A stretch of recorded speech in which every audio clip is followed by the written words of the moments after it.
কি ঘটেছিল 21শে জুলাই? 3টি বাস পোড়ানো হয়েছিল।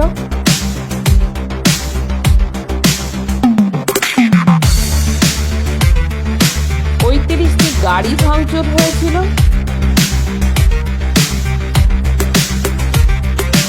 গুলি, বোমা, পাথরে জখম হন 215 জন পুলিশ।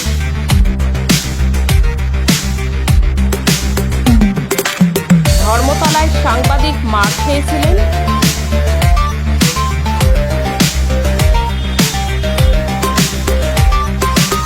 বহু সশস্ত্র দুষ্কৃতী অ্যান্টি সোশ্যাল নেশাগ্রস্ত অবস্থায় জড়ো হয়েছিল, জানান মনীশ গুপ্ত।